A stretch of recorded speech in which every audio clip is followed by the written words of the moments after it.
네, 시장에 숨겨진 이야기 찾아보는 시간입니다. 최성민의 히든마켓 스토리, 유한태증권 최성민 프라이빗 뱅커 자리하셨습니다. 안녕하세요. 네, 안녕하십니까.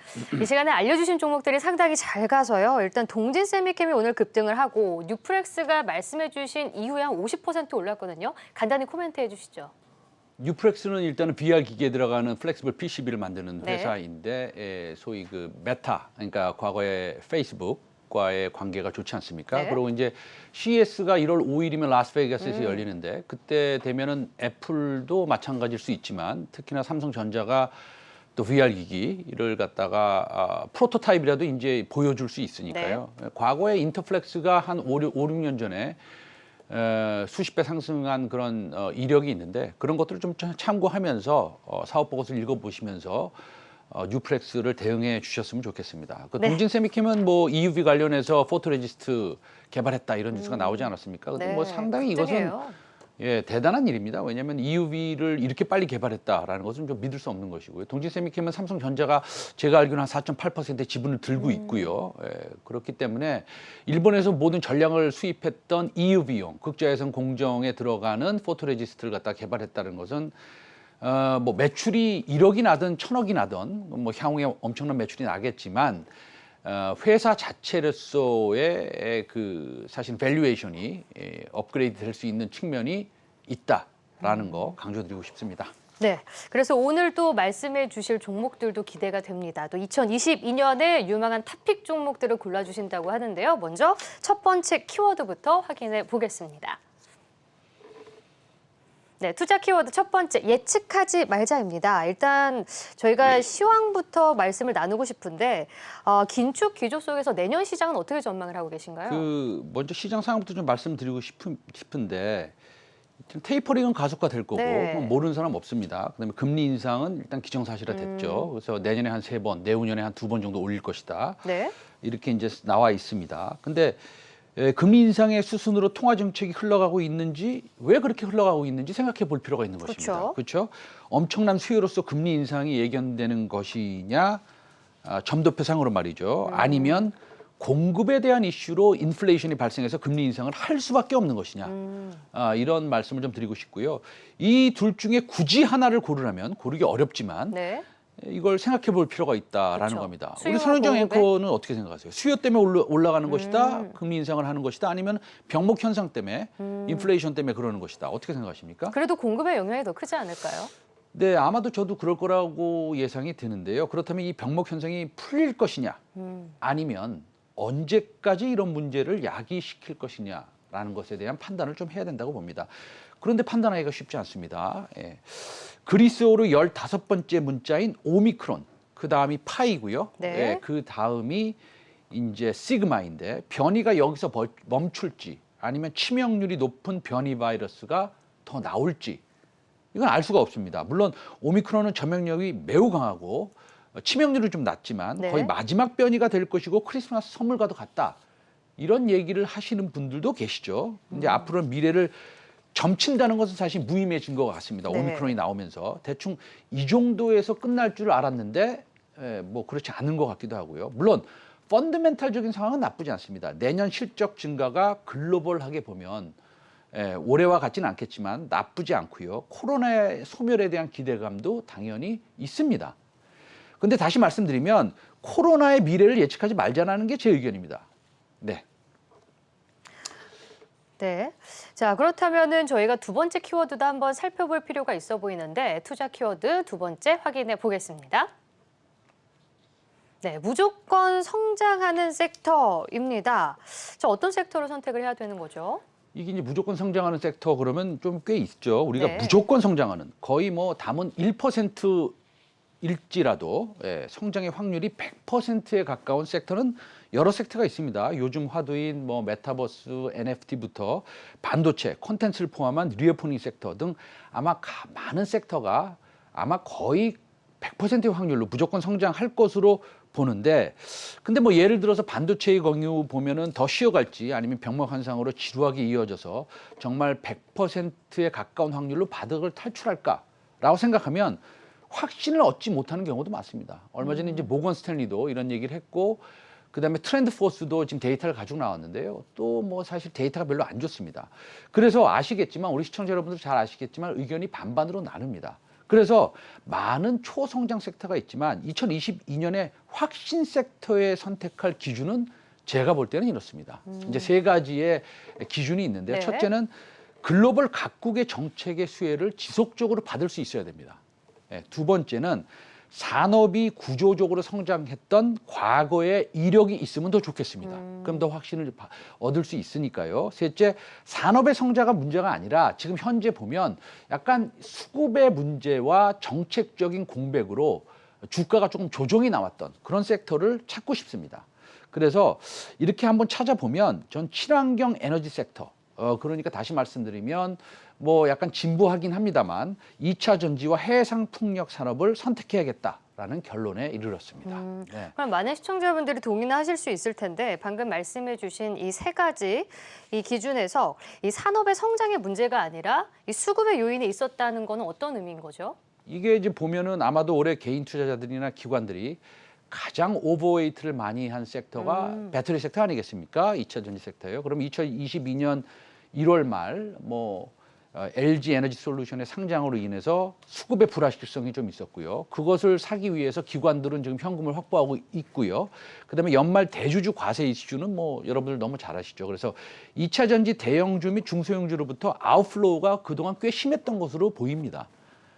이제는 단기적으로 봐도 뭐 중장기적인 당연한 것이고요. 단기적으로 봐도 수급 불확실성에 따른 조정을 매수 기회로 삼아야 되는 것이 저의 판단입니다. 네. 알겠습니다. 그럼 2022년에는 2차 전지 섹터와 해상 풍력을 보자라는 말씀인데 자, 그럼 바로 세 번째 키워드로 확인해 볼까요?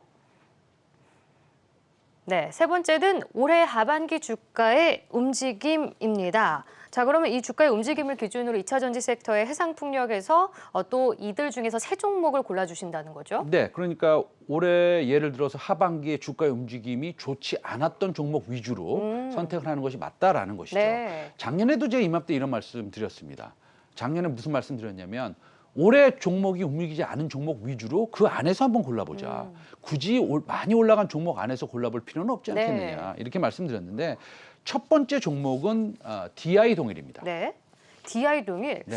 조금 조정을 받은 것 같은데 어떤 점들을 저희가 눈여겨봐야 되죠? 조금 뭐 솔직히 뭐 이런 말씀 드려도 되는지 모르겠지만 좀 지겹게 조정을 받았습니다. 네. 그렇죠. 이제 8월 중순부터 4개월간 조정을 받았는데요. 먼저 준비해온 차트를 한번 보여주시면 200일선의 지지를 받고 있습니다. 이 다운사이드가 상당히 저는 거의 없다고 봅니다. 굳이 있다면 약 5% 정도 있다고 보는데요. 지금 바닥이다. 네, 2022년 업사이드는 50%에서 100% 이상을 보고 있습니다. 사실 그럴 만한 이유가 있습니다. 제가 좀 설명을 좀 드릴게요.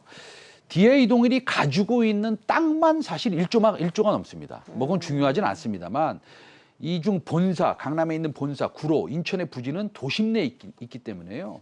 뭐 엄청나고요. 근데 시총은 6천억 분이 안 돼요. 근데 더 중요한 것은 DI 동일은 정말 숨겨져 있는 보석이 굉장히 많은 기업입니다. 연결 자회사인 동일 알루미늄 지분율이 90%입니다. 국내 배터리용 알루미늄 업체 중 가장 큰 업체이고요. 국내에 2개 업체가 있는데 신규 진입자들을 포함해서 글로벌 전체에 약 10개 업체들이 경쟁을 하고 있는데 동일 알루미늄은 국내 배터리 3사를 모두 고객으로 하고 있고요. 전년 상반기에 1개 라인을 증설해 중에 5개 라인 정도 보유하고 있는 것으로 파악하고 있는데 2022년에는 국내 라인을 증설하는 것은 물론이고요. 미국 공장을 설립할 가능성이 거의 확정적인 상태지만 회사가 적극적으로 그것을 알리지 않고 있습니다. 이것은 좀 문제죠. 여기서 그치지 않습니다. DI 동일의 자회사인 동일 CNE와 플라즈마텍이 주목할 필요가 있는데요.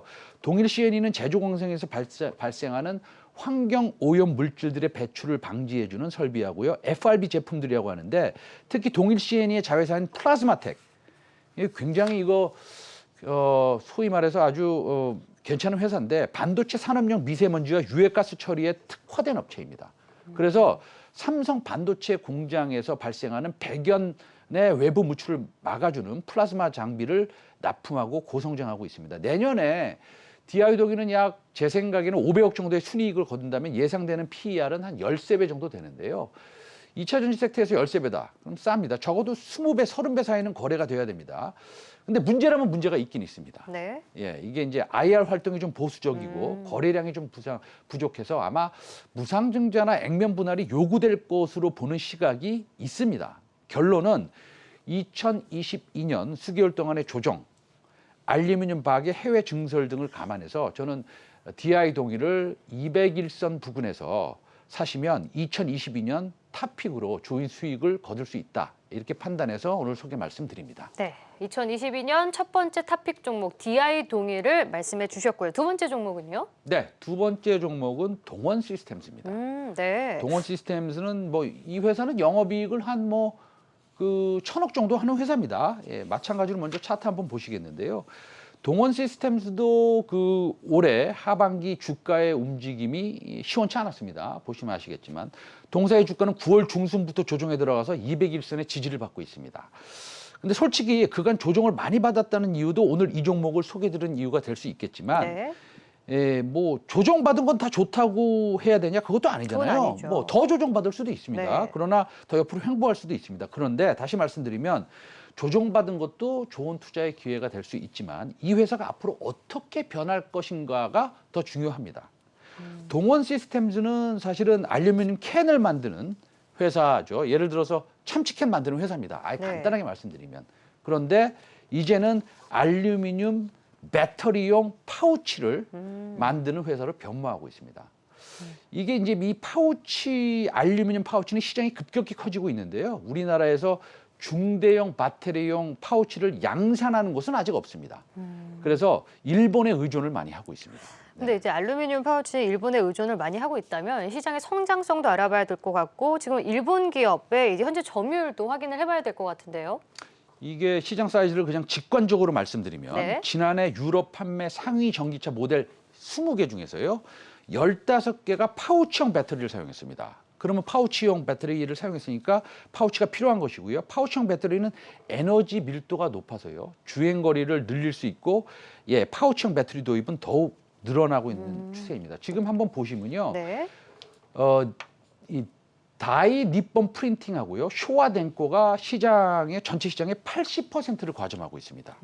그렇기 때문에 이 뭐 아까 말씀드린 동진 세미캠의 EUV형 포토레지스트랑 마찬가지죠. 그래서 네. 공급망 위기로 인해서 한국, 중국에서 생산의 로컬화 움직임이 이제 일어나고 있기 때문에요. 네. 동원 시스템즈에서 이제 발표를 했습니다. 그래서 오늘 말씀드린 동원 시스템즈하고요. 그다음에 이제 율촌화학 이 두 회사가 공이 알루미늄 포장지 예를 들어서 라면 봉지 같은 거 있잖아요. 새우깡 봉지 이런 거 만들었던 회사입니다. 근데 그걸 알루미늄으로 만들었으니까 결론적으로 동원 시스템스는 더 이상 참치캔을 만드는 회사가 아니다.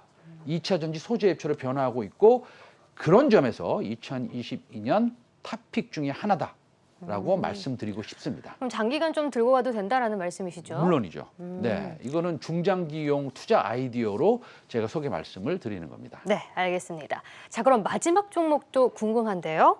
해상풍력 관련주가 남았는데 제가 생각하는 그 종목이 맞나요? 네, 이거 맞습니다. 네, 항상 강조해 주시는 종목. 네. 그 삼강 M&T입니다. 네. 삼강 M&T인데 삼강 M&T에서는 두 가지를 강조를 드리고 싶습니다. 첫 번째는 주가가 1년 동안 움직임이 없었다라는 것을 강조드리고 싶고요. 네. 두 번째는 주인이 바뀌었다라는 것을 강조드리고 싶습니다. 그러니까 주인이 말씀하시죠. 네네. 먼저 과거 1년 4개월 동안 주가를 한번 보시겠습니다. 이게 주봉입니다. 거의 뭐 변화가 없습니다. 거의 움직임이 없었고 작년 12월 30일의 주가가 지금의 주가와 비슷합니다. 그러니까 올해 거의 오르지 않았다라는 것이고요. 해상풍력 구조물 전 세계 넘버원인 회사가 왜 이런 주가의 움직임을 보여줬느냐. 뭐 이거 참 궁금하죠. 어떻게 생각하면 간단한 논리입니다. 2020년에 미리 성장성을 많이 반영을 했습니다. 그래서 올해는 1년을 넘게 횡보한 것으로 보시는 것이 아마 합리적인 이유일 것입니다. 둘째 이제 주인이 바뀌었다는 것인데 네. SK가 삼강 M&T를 전격 인수했습니다. 네. 아시겠지만. 네. 예. 근데 SK로 바뀌었는데 주가는 오히려 이제 조정을 받다가 다시 조금 오르는 모습이더라고요. 네네.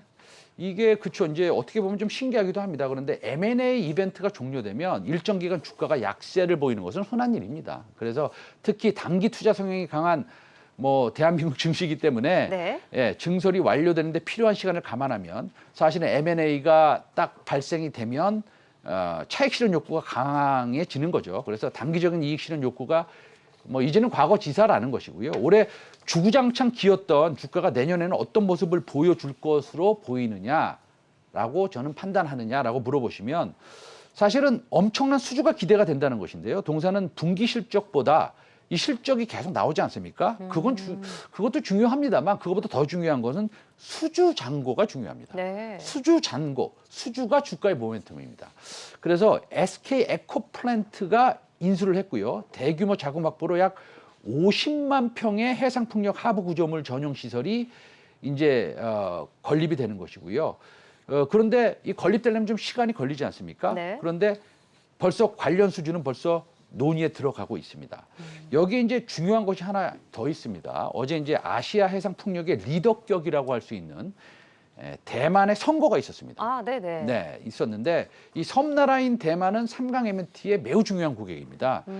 그 해상 풍력 하부 구조물은 뭐 한 2,000톤 되거든요. 초중량이라서 선박으로 납품 가능한 지역에 있는 업체들이 절대적으로 유리하고요. 대만이 삼강 MNT의 주요 시장이 된 이유 중 하나입니다. 그래서 어제 대만 원전 건설 재개 투표 결과가 있었는데 부결됐습니다. 아, 그럼 탈원전 하는 거네요. 그렇죠. 민진당 정부의 탈원전 정책이 확정되는 것이고 그렇다면 해상 풍력으로 전환이 가속화될 것입니다. 그리고 또 하나의 중요한 포인트가 있습니다. 그 해상 풍력 단지가 정해지면 이게 이제 뭐 세워라 내워라 이게 수주를 기다리는 게 아닙니다. 아주 재밌는 사실이 하나 있는데요. 네. 해상 풍력은 단지가 완공이 되면 그 위에 이제 타워를 세우고 뭐 그러지 않습니까? 그런데 그걸 세우기 벌써 2년 전부터 하부 구조물을 설치해야 됩니다. 바다 속 안에. 그러니까 가장 먼저 들어가는 것이고 가장 미리 만들어야 되는 것입니다. 그래서 CS 윈드를 예를 들자면 그건 이제 나중에 수주를 받는 거고요. 제일 먼저 수주를 받는 것은 하부 구조물입니다. 그래서 네. 영국 등 대만, 미국, 베트남, 일본 전 세계가 해상 풍력에 매진하는 해는 2022년이 될 것이다라는 것이고요. 저는 삼강 MNT를 2022년 친환경 에너지 섹터 내에서 또 탑픽 중에 하나로 뽑고 싶습니다. 네. 그래서 오늘 세 종목 소개 말씀드리겠습니다. 네, 2022년의 탑픽 종목 세 종목 짚어주셨습니다. 지금까지 최성민의 히든마켓 스토리 유한타증권 최성민 프라이빗 뱅커와 함께했습니다. 고맙습니다. 네, 감사합니다.